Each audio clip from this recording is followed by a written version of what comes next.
What's up, everyone? Welcome back to Every Week We Follow. We have travelled back in time to 2005.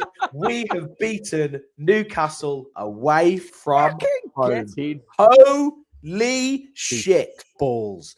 Like, I cannot believe what I saw yesterday. That was an absolutely, not only that, it was an absolutely brilliant performance, if I'm honest. Do you know what I'm disappointed in, though, mate? Why didn't Newcastle stage a fight between Kieran Dyer and Lee Bow around two? Because that's what they should have done, right? Because we absolutely battered them. Like, honestly, I am, 21 years? I can't believe it's been that long since we've won at St James's Park. It's madness. Mate, I was 25 years old.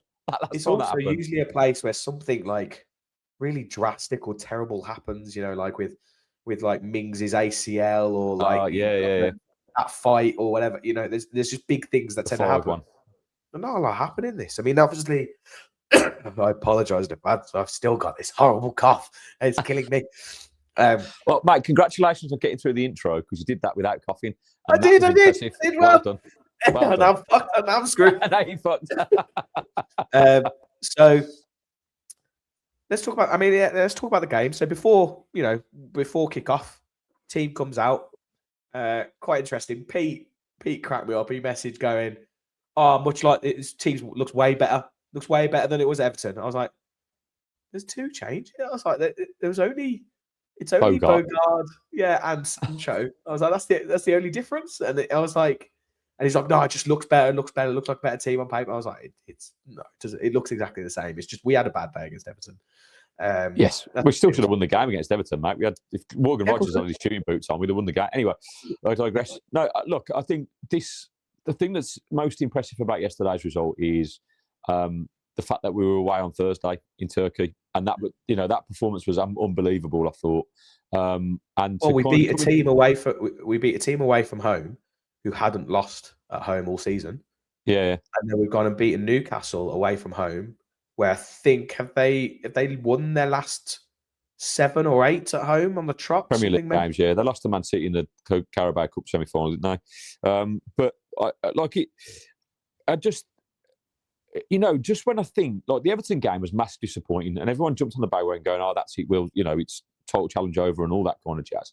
And I just think this Villa team is a different beast this season. Look, we're going to pick it apart in a minute, and I'll get into it because there's still things we need to improve on. But overall, Watkins, when you look at the application of what's been asked of these players over that short period of time, 4 days, like that's a lot of travelling, and well done to all the fans, by the way. If you went to Fenerbahce away and Newcastle away, I'm completely jealous. I don't think my wife would have allowed that anyway. Sarah, I love you, but I know you say you would, but if I'd have been gone for a week, I think they'd be very different. I couldn't get tickets anyway, but what a fabulous week for travel. You kind of for the team to actually put that level of performance in, and I was nervous about this game, mate. Not having not won. I didn't think we'd. I was hoping for a draw. I didn't think we'd win it. I predicted a draw. I said 1-1, and I was, just for that really. The fact that we travelled and you go Newcastle, we haven't won there in 21 years. We just struggle. We're depleted in our squad. I know we've got players that have come back, i.e. Tyrone Mings, but we knew that it was unlikely he would start again because 2 games in 4 days when you're just coming back from a hamstring injury is probably not a good idea. And I just didn't know what to expect. You go, can we find level performance? And actually, in the first 15 minutes, we were under the cosh. Newcastle came at us, and if it weren't for Emi Martinez's brilliant save in the opening minute, goals change games. And if we're 1-0 down after 30 seconds, fucking hell. Right? Incredible stuff from Tonali, but what? Literally, I was literally watching our defence. I was like, when you're playing FIFA and you the new FIFA, and you don't know how to tackle, and you were just kind of like lumping around like this. It was crazy. He literally was just one at the wrong time. The defender just walks off that way. That's a goal. And ultimately, so credit to Newcastle because they did come at us, and I thought we looked miles off the pace. I thought it was a European hangover, and actually they were winning that midfield battle in the first 10, 12, 15 minutes. We weren't picking up the ball, and Nana was like and Tillemans were scrambling, and like we didn't get close to them. And I thought, fucking hell, we're under the cosh. There was a couple of balls that were played to the far post that Pau Torres didn't deal with, and there's Wisser had a half a chance, and it was kind of like fucking hell. But then what changed it was Sancho. He picked the ball up, and I think he played Watkins through, and well, we all know the outcome of that. He was never going to score, right? But it was I don't want to, but mate, how in that moment? No, we'll get look, mate. No. Anyway, right, we'll get on. We will get onto Watkins. We get to that. So we have that chance, and that kind of galvanised us, right? And then we started getting the little passes of play, and we woke up. Right, we did. We woke up. I think after 15 minutes onwards, we woke up. There was just before Buendia's goal. There was a couple of really good passes of play between. What I'm really impressed with is Sancho, Buendia, Rodgers, and Watkins. I've got that. You know, I've talked about this so much, mate, about having that front four that can interchange and kind of really work together, right? And you know, if you look over the last few weeks, that's happened with, and it's been with Sancho. They've interchanged, they've linked up really well. Lovely 1-2 touch stuff, right? And the goal, mate, I've watched it back several times. It's fucking brilliant. It is absolutely brilliant. Right, Buendia picks the ball up to the goal, the finish, and it's perfectly planned. I think the play that they've planned. That kind of goal, if you're a Newcastle fan or a football fan, you go in. That you can't do anything about it because it's so quick. Like you could say that Botman could get out closer to close the shot down and probably should, right? But so you can be critical, but in terms of sometimes you have to give credit. Yeah, I was going to say I don't think I think the way the space was made, because I think that's what we've been doing so well. Is this little kind of one-touch football. Emmy actually starts the move. He plays it in. He drifts into this little bit of space. Tielemans drifts off him, creates that little bit of space around the box. And it's just ping, ping, ping, ping, ping. There you go, Emmy. Have your shot.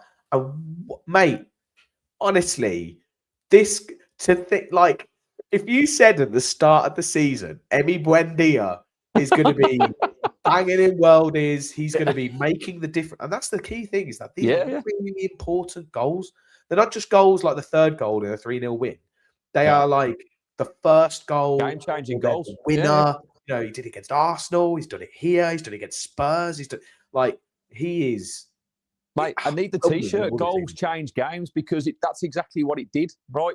And from the 19th minute onwards, we should have been away. We should have literally punished them, right? And this was the same on Thursday. This is my only critique. We are playing Emery ball, right, on a different level. It's fucking brilliant to watch, right? And we're creating stuff, but we are not clinical in the final third. We're not so bad, isn't it? Let's get on to our man. Let's get on to Mr. Wally Watkins. Now, obviously, he scored. Obviously, Wally right? Watkins. Obviously, he got his goal. He got his goal, right? He did. And he took it very well. And it was a lovely goal. He took it well, but it was a brilliant ball from Rodgers, a brilliant ball from Dinya. Did it really well. Shocking defending by Newcastle, mate. He runs past four players without being tracked. It's unbelievable defending. But we talked before about, you know, how football is not played on paper; it's played on grass. So the thing everyone looks at, what is it? 5 in his last 6, something like that. I'm like, yes, but he's still. It doesn't matter. That doesn't mean he's playing well. He's playing really poorly. Like if that's what he's getting, I dread to think what we'd be getting with a player on form.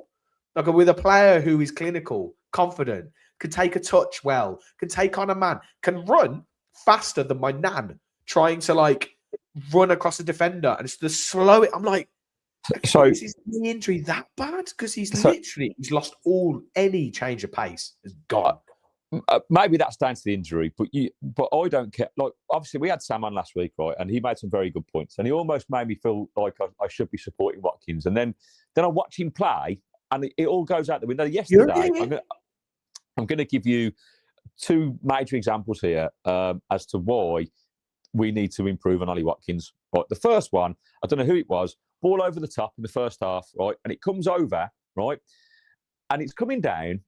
And I'm like, okay, he can use his left foot. He should control it. And he controls it he tries to control it with his right foot, right? Miscontrols it and it goes, and he just loses control of the ball, right? It goes out.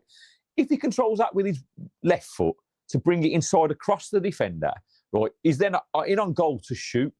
And so I don't understand in his brain, as a professional athlete, a professional footballer, that is a striker, that's your bread and butter, that, like, you don't do that naturally. You're not, the ball's coming over you this way. Why are you trying to control it with your right foot? It's the wrong foot.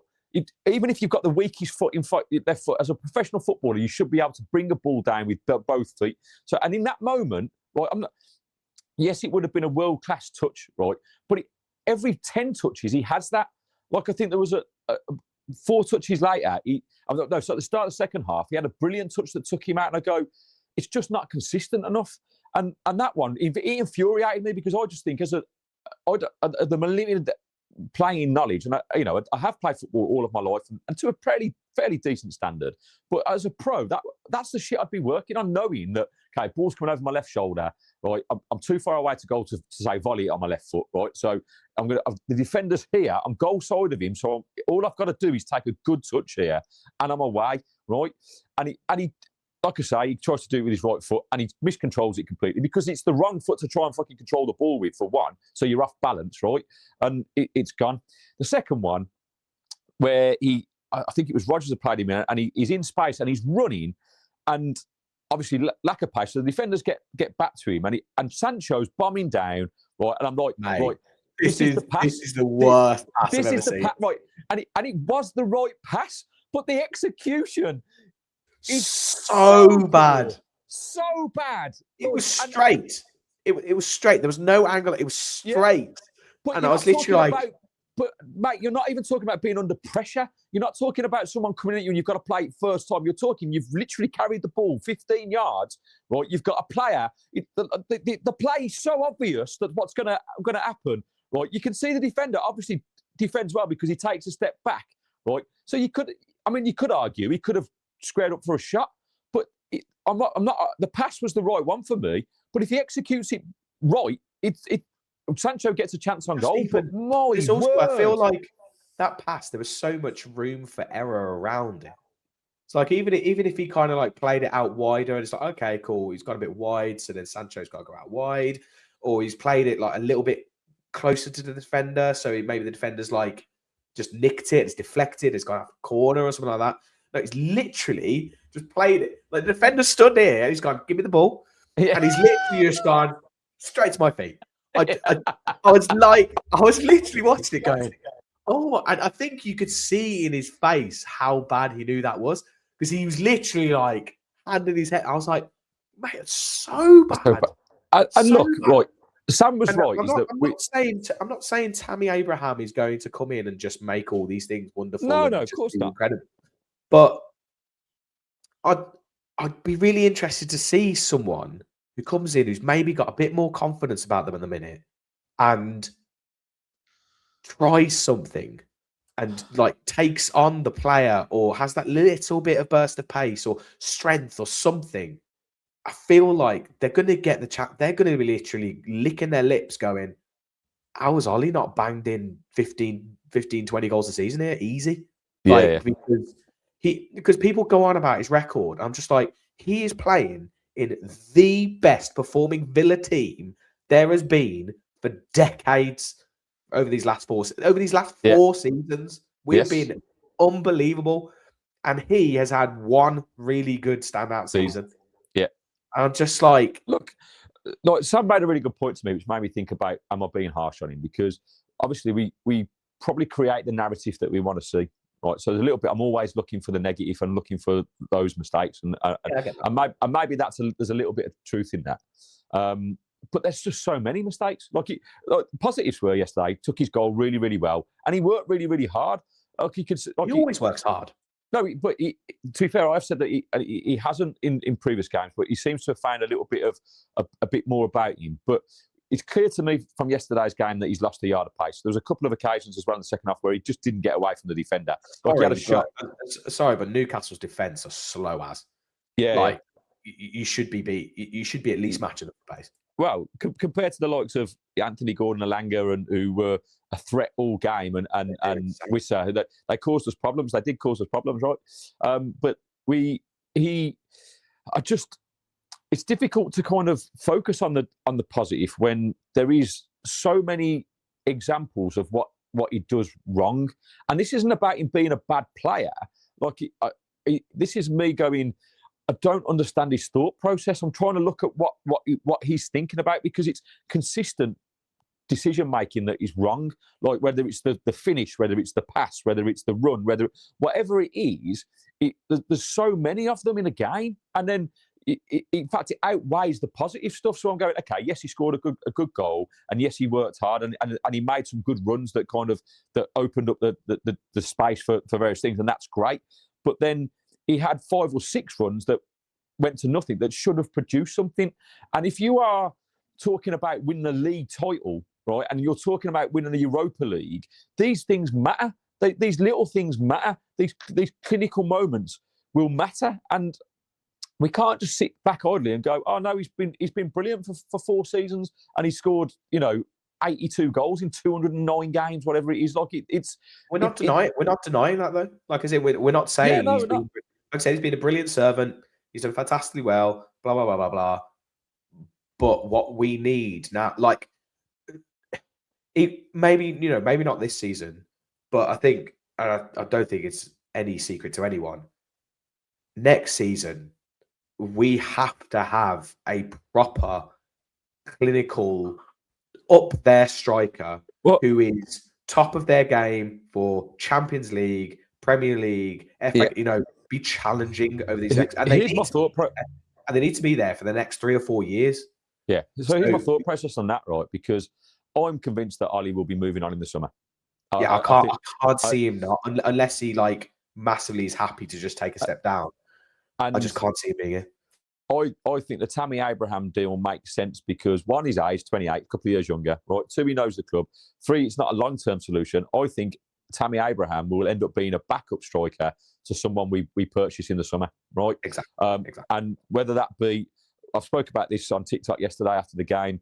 I would love someone like Julian Alvarez from Atletico Madrid. Go and get him. He's got Premier League experience. He's won the title with Man City. Right? He's a fabulous footballer. I really enjoy watching him play. I don't know his stats, but I think he would fit into Emery's style of play as a forward. Someone like Ferran Torres. Like these are like players that are established in European football, established in club football, and you could argue that could only have to be our signing for the thing, and maybe a right back or another centre back, maybe, right? But we're not going to be able to go splash the cash massively in the summer, right? So, but I think we can get one statement signing, and I think you go with the striker because ultimately our defence and our midfield, like I know we've got injuries, but Kamara could still play for another 10 years in that role if he went fit and be fucking bossing it, right?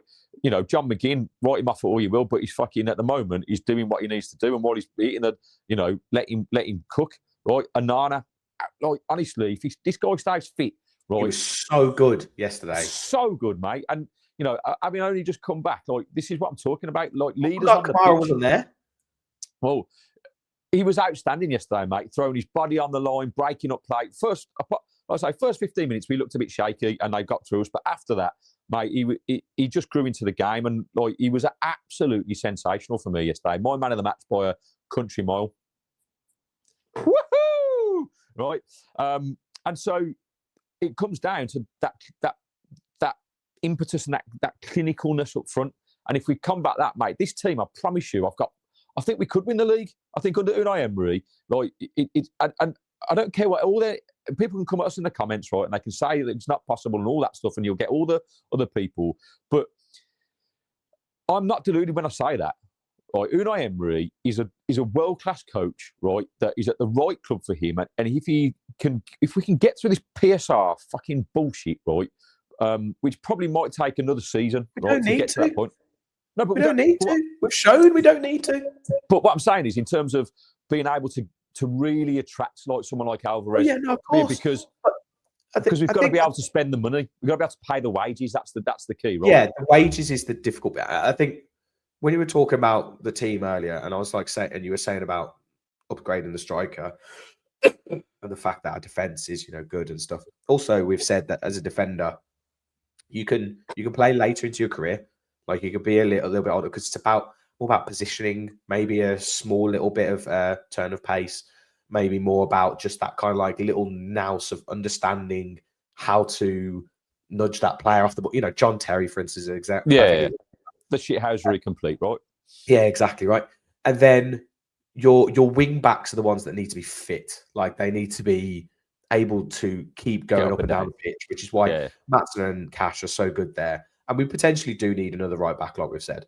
The midfield, yes, okay, we're getting injuries, but the thing that really encourages me is it's the age now that we have our midfield. So like Anana's, I think 25, 24, something like that. Kamara, I think, is turning 26, maybe.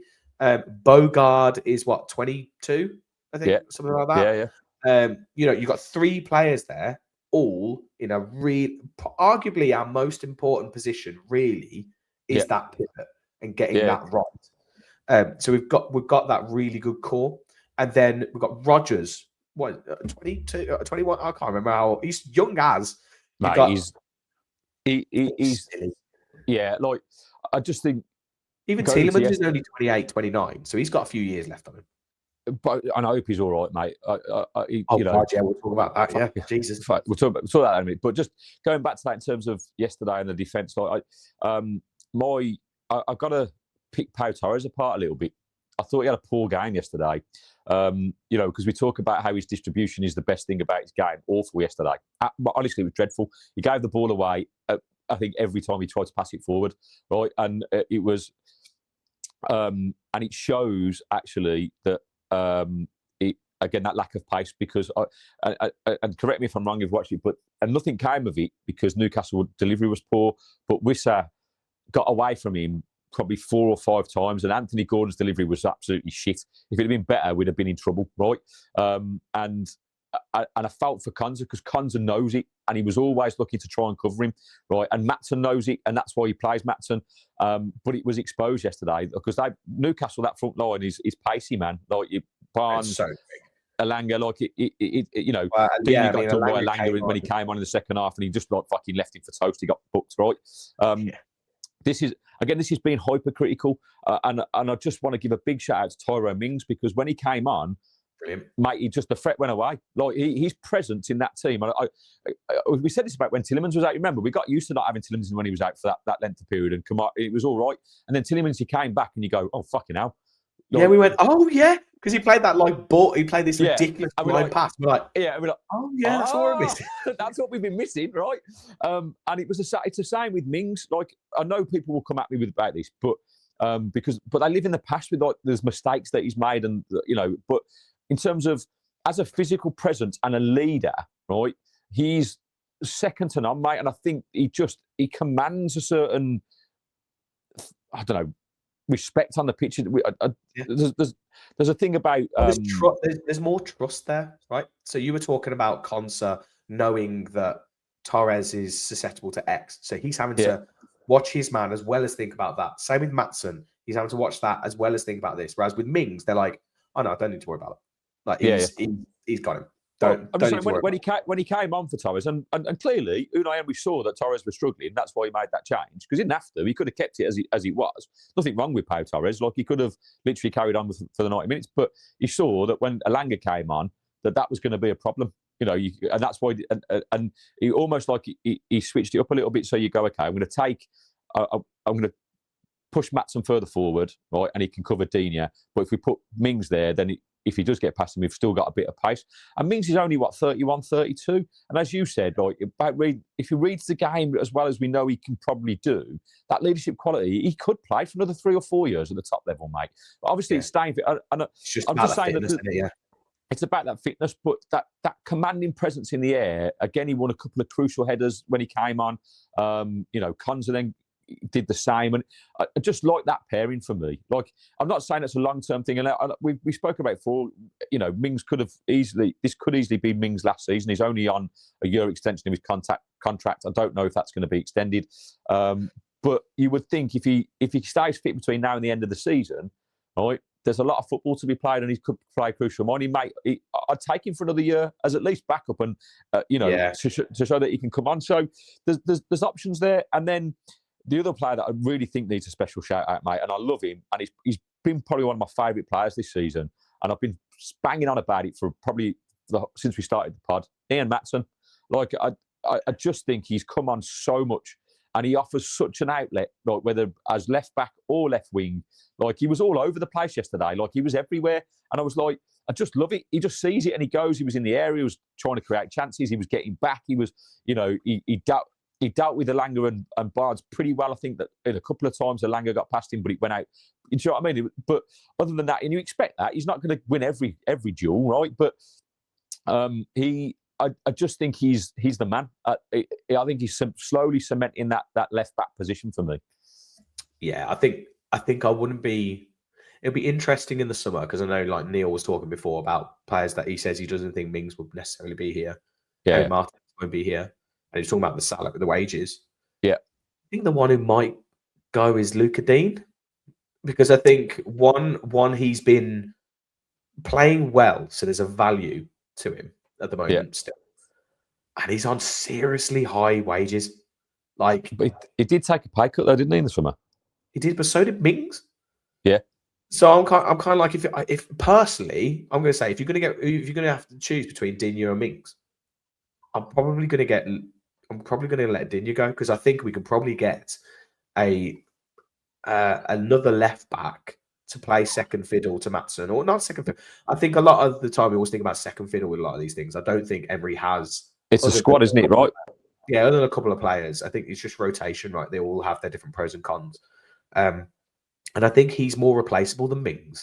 I think the problem is trying to find a centre back who is that kind of dominating force, has that respect in the squad, has that voice and that leadership, and he's going to do something he's going to put his body on the line and do something a bit more risky.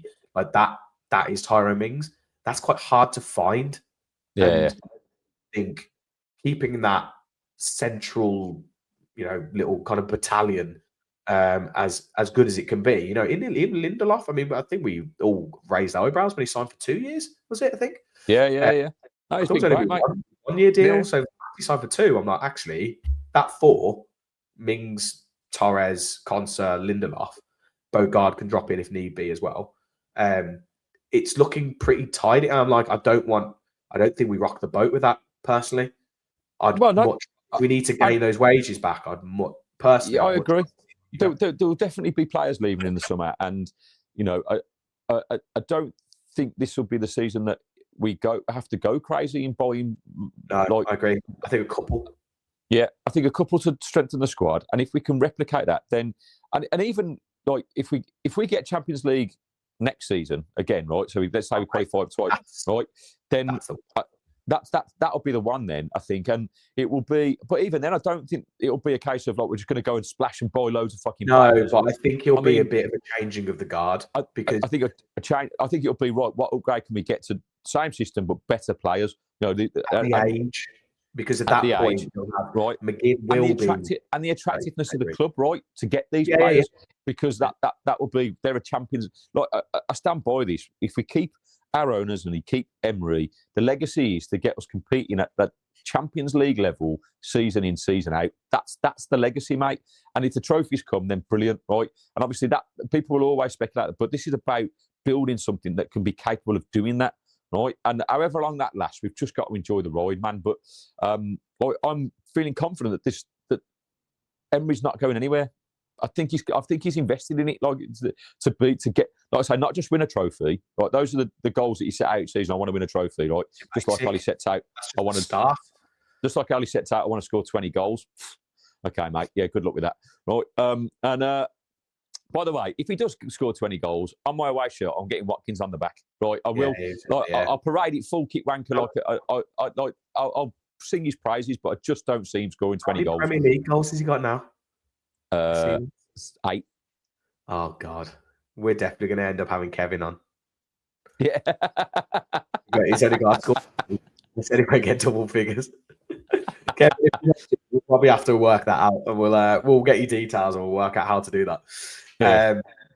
No, I think it's interesting because you were talking. You kind of touched on it there. You were talking about we're like episode, like the reputation of the club in the current day, and the type of players we can attract now. I think that's the other thing is like when people talk about Watkins or not even just Watkins, McGinn is fantastic and we love Yeah. McGinn. But in Yes. 2 years, we're going to need to move on. He's going to be 33, I think, or something like that. The way he plays, he can't keep doing it how he does. And but at that point, if we do get Champions League this season, and if we get Champions League again next season, this season and the 2 seasons past, this is the second time where we're in a title race chat around New Year's. Like, we are now a team in the best league in the world where we are like, yeah, we're challenging. We're not going anywhere. We're here. We're here to stay, and we are going to be challenging for everything. So we should be out in those talks for, Alvarez, Ferran Torres, Mateta, whatever these players are. We should be in those discussions. It's not a thing now of like, what? He's just going to go to a big club. We're a fucking massive club now. Like, we're literally like, we were a big club historically before, but now we are a big club. We're a top 6 club, a top 4 club. Mate, I think the Giant is slowly awakening, and look, it's going to take everyone a while to catch up because they don't follow us week in, week out, and people are going to have their opinions. Mate. I think it's up. It's stretching. It's just about to turn up and like stand. Yeah. Like it's just been provoked, isn't it, by the likes of Arsenal and Man City and stuff, and because they're dominating, they're poking fun at us.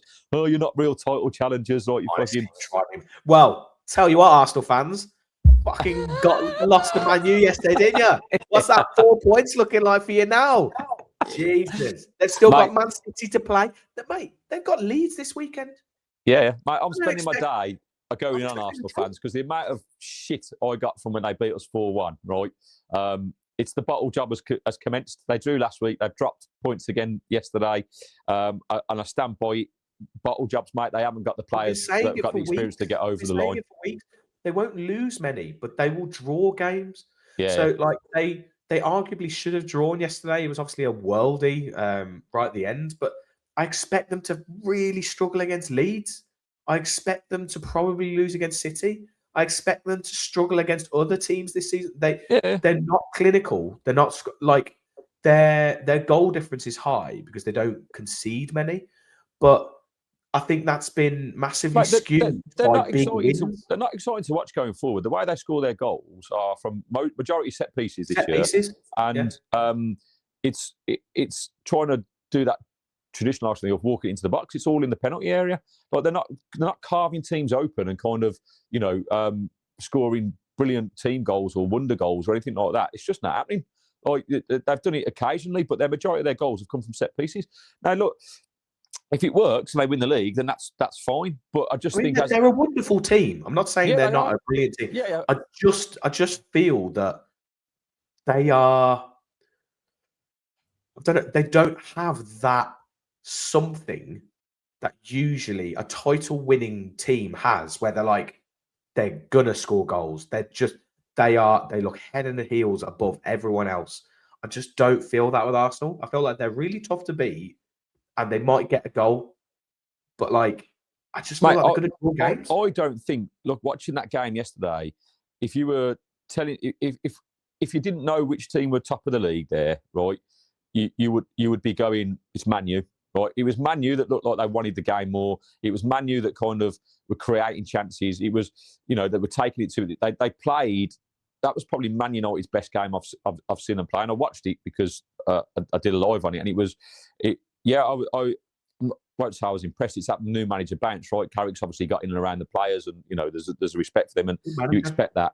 But they worked really hard yesterday. Man United did. They defended really well, and they were excited going forward. They would quit that, good interchange between Bruno Fernandes and Buemo with Cunha when he came on. Right, they wanted it, and they created stuff, and they looked dangerous. And Arsenal looked almost scared, and that the belief wasn't there. Even when they got the equaliser, they should have gone on and probably won the game. But it just, I don't know. There's the goal's really poor. I mean, it's a great finish, the winning goal. Don't get me wrong. And now they're complaining about 2 handballs, one from Maguire, which it can't be handball. You're sliding on the floor. Your arm's going to be here, isn't it? You can't slide with your arm down here. It's also, if you need to, we've said this before, if you need to rely on those things, you haven't done enough to win the game. Yes, absolutely. And the Drogu goal was a brilliant goal. It's not even touch his hand. And I'm just like, what are you talking? Like, you're clutching at straws. And that says to me, a team that's desperate, that wants to win the league, has been very good at in the last 3 or 4 seasons. But ultimately, as good as they are, they haven't got the players that have been there, done that, and when the going gets tough, like to get them over the line. They drew their game last week. Well, I'll tell you what, if they don't win at the weekend, and us and City do, it's going to be squeaky bum time. Absolutely, mate. Mate, I'm here for it. They're going to be proper shape, and it's not. And I'm not saying that we're going to go on and win it. Arsenal, I've said it for weeks. Arsenal, I don't think, and this is crazy. I don't think they'll finish in the top 2. Yeah, I think Arsenal are going to finish 3rd. I really do. Yeah. And the other thing I want to talk to you about, and I think we've talked about this before. We'll get onto this, and then we'll get onto the obviously. Have I shown this already? I can't remember if I've shown this already. That I can't believe the fact that we are now, according to Opta Stats, 2nd favourites for the title, which is absolutely bonkers. Like, that bonkers, is mate. Madness. Coming up to the end of Jan, mate, we're basically coming into February, which, by the way, we always looked at as this is a good run. February in terms of games. Well, Matt, we said to me that the toughest one was this away trip to Newcastle. Yeah. Right? Yeah. And you never know what Brentford are going to turn up at the weekend. They seem to have fallen off a cliff, but you just never know. They could just turn up. But and going away to Bournemouth is going to be difficult. That's the week after, I think. So, but I still every game's difficult. I think the point is that every game's difficult when there's something riding on it. Yeah. And now every game there's something riding on it. And the thing that I've seen at a time, mate. Look, before you go, Unai Emery said yesterday in his presser, didn't he? It was brilliant. He was like, look, none of you were saying after 5 games when we hadn't scored a goal that we're going to get relegated. So we're still no different. We're not going to win the league. Like, he stands by it, and I get it. Right? If in April, right, or at the start of May, we are in the same position as we are now, then we can start talking about, can we win the league? But then it's like, okay. Ultimately, it's a brilliant move. Like, obviously, that's the goal, that's the dream. But the only way we do this is by taking it one game at a time, right? And that is literally all we can do. And people can say, "Oh, you're not in a title race." Up to stats say that we are, right? If we've leapfrogged Man City because our form is the best. Our away form is now the same as Arsenal's. Only Arsenal match we both picked up 21 points away from home. So to say that we're not in the conversation is ludicrous, because we absolutely are, right? But none of us are getting carried away. I think it's just a case of take each game as it comes and let's see what happens. And if we get to that point in May where we are 2 points behind Arsenal or 3 points behind Arsenal, then fuck it, mate. I fear no one. I fear absolutely no one. This team is a team. I think yesterday. Go on. Well, yesterday, it's another moment of how galvanised this team is as a team. Right, this isn't about a bunch. We're relying on individuals. We've got good individual players, i.e., Rodgers. Right, but the way the team is set up and the way to play, the confidence is there. And this is like being a little kid again, mate. When you play with your mates and you go, I just know where players are going to be, and we've got a way of playing. And that's once you start playing instinctive football, you can't defend against it. That first goal is just that. It's like a training match where you ping, ping, ping, ping, ping, goal, right? And that's considered. We did it on Thursday. Ping, ping, ping, chance, ping. We should have. We need more goals for sure. But the build-up play now is everyone knows what their role is, right? Whoever plays in that front 4 or that pivot now. Obviously, we miss Kamara and McGinn massively, but it showed yesterday.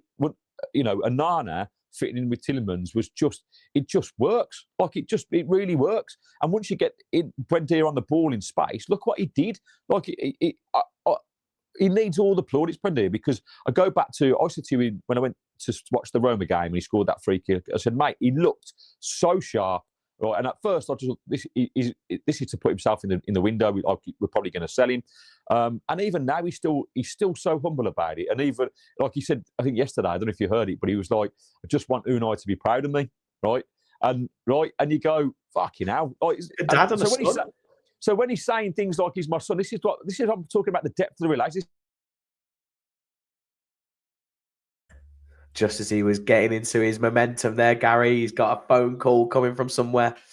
No, it's totally right. Yeah, there's this feeling at the moment where I think everyone feels like Emery's like their messiah or their father or whatever it is, and it's just making the players believe. They're believing in what he's doing. They're believing in what they can do, and they're, it's just incredible to see. Hello, there you go. Sorry, that was Abby. That's the only phone call that can get through. Fucking hell. Oh, okay. It's all good, right? Yeah. So, like, what I'm saying is that there is a more of togetherness now. Oh, by the way, another technical issue on every week we follow. The Sod's Law, mate. Yeah, it's pretty much when I saw Neil on the preview of the Fenerbahce, and he was literally like, he didn't know what to do. He was literally like, I don't know if I've gone. Has Gary gone? I'm just going to keep talking. I'm going to keep talking. I was howling, mate. I was literally like, this is brilliant. So, we aim to entertain, right? At very least. Yeah, so this togetherness, I said it about after we beat Arsenal at home in December that it's something I haven't seen before.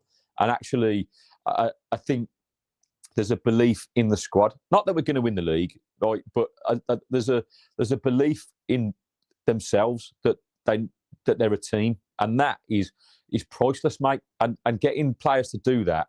There was about a year ago, Ben Foster did a podcast about something similar about how important communication is on the pitch and how that it's kind of dying out, and that the last player to really kind of that they recognised was Jordan Henderson for Liverpool, right? In a team, prime Liverpool when they, Salah, Mane, Firmino, and all these world class, that how important he was to that setup. And I just think, so when we look at our team now, I'm thinking, okay, if we pick that apart a little bit, and you look at the likes of John McGinn, who's been such a massive influencer, Tyrone Mings, who comes back in, and both of what their attributes are is communication and talking. You can, they on the Ben Foster podcast, like, you don't hear, fans don't hear it, but at Villa Park, you do hear it. You do hear Tyrone Mings, and you do hear John McGinn, and that is, I think it's maybe if it's a dying form, they need to bring it back, because clearly, look at the success that we've had through these players being able to relay Unai's message on the pitch, and the togetherness of the squad after the start we had, which looked like it was totally disruptive. Whatever is happening at the Villa, whatever players are going to be leaving, or what Unai has produced is something that is a work in progress, that is a togetherness that ultimately you have to buy into, regardless of what your personal circumstances are. And your players will come and go, no doubt, but that kind of system will be the only players that come in will be the ones that are going to buy into it. Even Leon Bailey yesterday when he came in, he was okay. He wasn't brilliant, but there was definitely there was a definite kind of at least he's running around, because if you remember, if you remember before Bailey left, mate, I was because he was a lazy prick who was doing fucking nothing, and he wasn't chasing back, and he used to fuck me off. And that was like going back to when he first started in his first season. Like, he was okay going forward, really shit kind of doing the defensive stuff. Even Jadon Sancho is someone who's been a prima donna. Yesterday, I thought played really, really well. I thought it was harsh for bringing him off after 60 minutes. I thought he could have played another 10 minutes. He was good on the ball. He was good in the first half, and he was running. I think we were sitting up shot. Yeah, I think at that point we were like, we need legs in midfield, we need freshness, we need to solidify. At one point, we were basically playing a back six. Yeah, like it was like, this game's done, see it out. Like, I agree with that. But I still think these players, though, are slowly buying into the project of this is what needs to be done, right? And so, and you've got the added bonus that it's a World Cup year, and if sensible players are looking to go to the World Cup, then it's time to put a shift in, right? And put yourself in the shop window. I'm not saying that guarantees any of our team a shot in their national team, but it can only benefit us going forward as we come to the second half of the season. So, yeah. Good time. There was one thing I wanted to ask is that, because we've talked about this before, and people have asked, like, what would you prefer? So, like, for instance, Arsenal Man U, they were like, what would you prefer? What result would you want in that game? Yeah. And I always go, I want Man U to win. Yeah. And they were like, yeah, but then they're only X points off you. I'm like, yeah, but what I want and what's working for us is that we've got something above us to try and get. So the pressure's off. The pressure's very much on Arsenal, and the pressure is off us. It's very much a case of that's there. Go and get it. Keep going. Keep trying to win. Every time you win, you're getting closer to that. So, They slip yeah. up even closer, and now it's like, God, we're going to beat Brentford on Yeah. Sunday. It's going to be brilliant. It just keeps doing that. Who gives a rat's with what's happening behind us? Yeah. As long as we are keeping up with them, because if we're keeping up with them, there's no way that they're catching us. Yeah. So and everyone keeps on talk and I love Neil. Neil's very knowledgeable, but one of the things he said, he's like, not bothered about the title and stuff. I don't want Man U to win. I don't want them to gain on us. Yeah. Man U are like, they do look like a team possessed at the moment. Michael Carrick's come in, he's galvanised them, and I do think they'll have a good end to the season. But I don't think they'll win more games than we will. I agree. So I'm kind of like, as long as we have got that carrot there to keep going for, that's where I'm always going to be looking. If you're climbing a wall, you don't look down. You look up, and you're like trying to look for the next thing to go for. You don't look down. The second you look down, that's when you fall. So if we start looking over our shoulder, you're then looking at protecting something rather than trying to going get for it. Yeah, you end up with the Gareth Southgate mentality, mate. Mate, we just have to keep going as we are, because I think the problem is, mate, as much as people have said we're not in the title race, whilst I keep saying this, I don't understand it when people say that. Whilst we're in it, we're in it. Yeah. So if it gets to March and we're still in the race, what are you going to look back at the whole season and go, Villa weren't in it until March? It's like, no, we've been in it the whole freaking thing. It's just now these are the games that matter. Like it drives me mad, and I just think it's classic. And I've done this as well, because I think we've all just got such PTSD with Villa. It's just smaller club mentality. It just feels like, no, we can't do that. Oh, don't be silly. Are you really in the title race? Don't be silly. Of course we fucking are. We've got the best manager in the league, I would say. We've got probably one of the best midfields in the league. We're showing we've got some of the best defence in the league. And now we're trying to strengthen up front. We've got the best goalkeeper. I'm literally like, I don't know what the fuck do you want us to do? How much more? We basically just need to have the best 11 to have any chance of winning the entire thing. Mate, and also, I fit into that category, because I think that there is so much PTSD for Villa fans, particularly if you're of our age, after 40 years. Like, the expectation is that it's all going to peter away and fall off, right? I think the most important thing is, it might do, is that the players believe, but we as a fan base should believe it. I think you're absolutely right.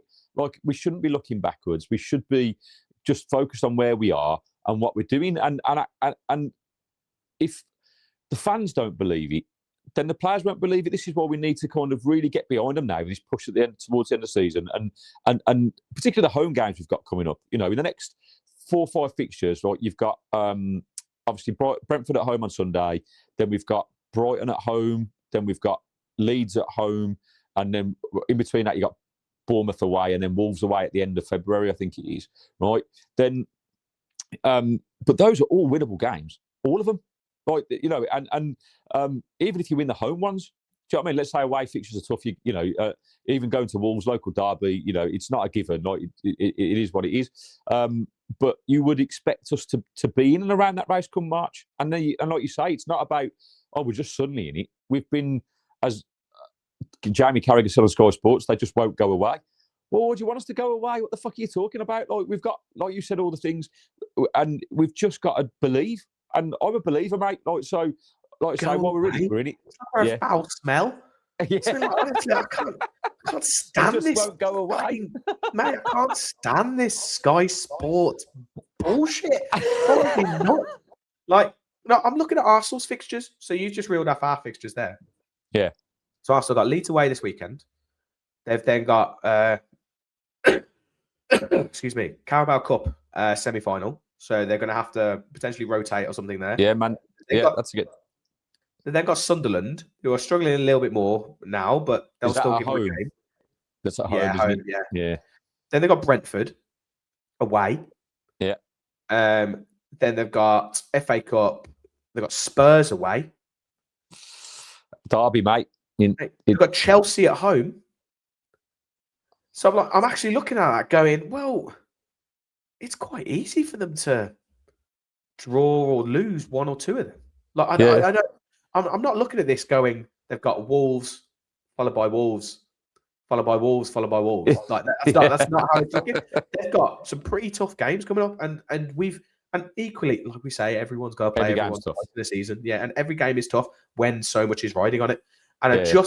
I just think they just don't have it. I just everyone keeps on going. Arsenal are running away with it this season. They've got the title sewn up.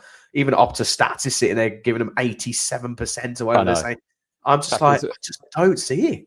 Well, mate, you know what? The way I see it is just like we're not in a title race, right? They're not. And but you could say, so no one believes that, and no one's going to believe that they're going to bottle it, but I think they will. I really do. I really do. Whether I'm not saying it's going to be us that's going to win it, it'll probably be either us or Man City, obviously. But I don't think Arsenal are going to do it. I really don't. I think this is where it starts.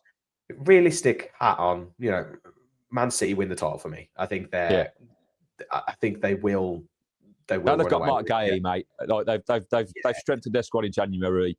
They will easily go on and win 8 or 9 games on the bounce easily. Yeah. Once they get going, they just don't stop. So I fully that's what I fully expect. But I just think Arsenal are just going to fall off a cliff. I just really do.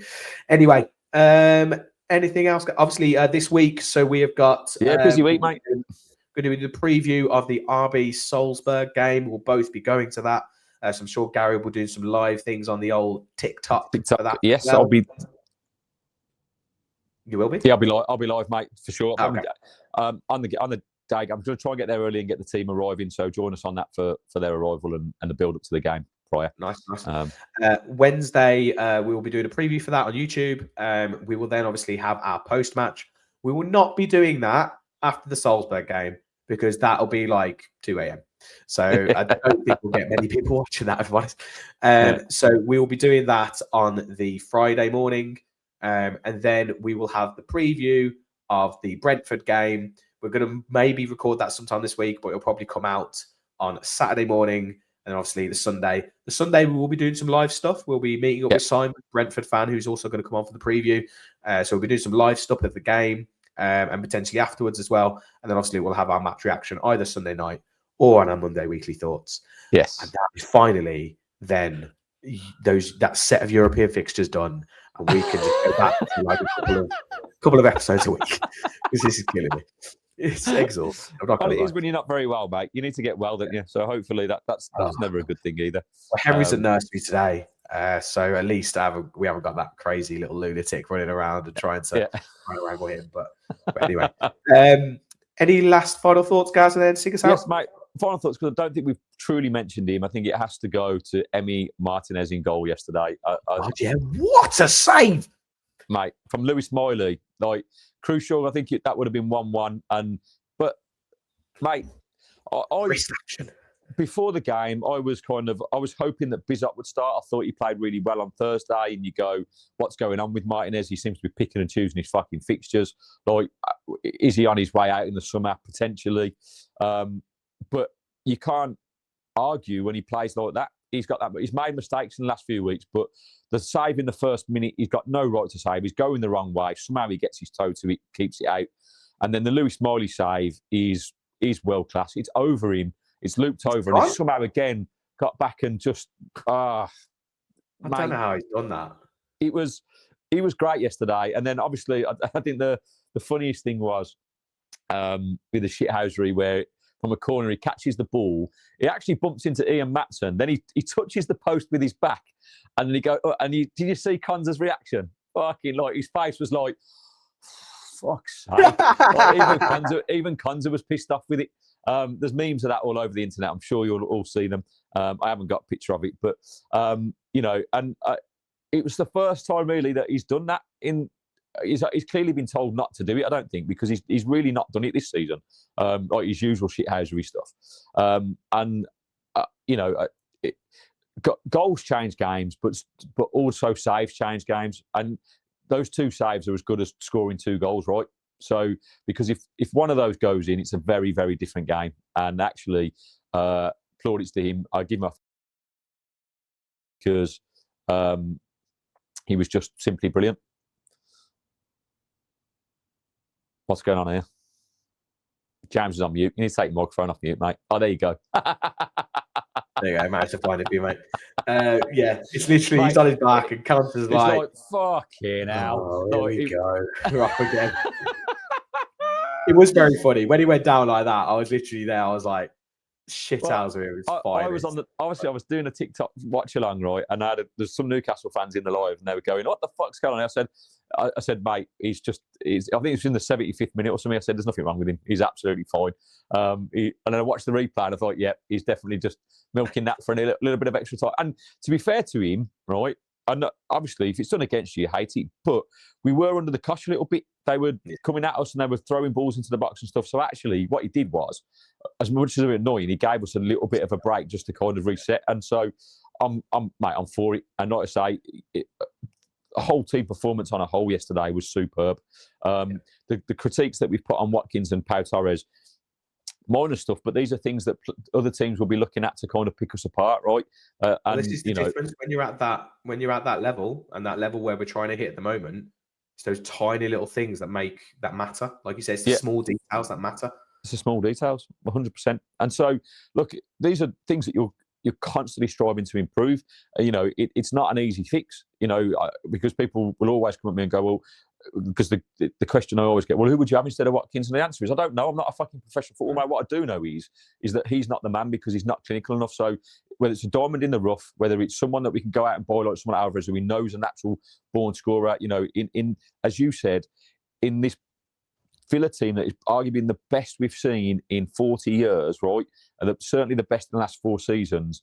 If we got a striker that knew where the net was, fucking hell, who could just take half the chances Watkins gets, mate, we are winning the league. I'd back us against anybody because that's the key to the puzzle there, right? Is being clinical in the chances that we do create, because we create chances every game. And I know our XG is low or whatever, right? But it's not necessarily chances in the box. This is talking about chances where you go, could have shot there on the edge of the area. You could have had a shot there if your touch was better.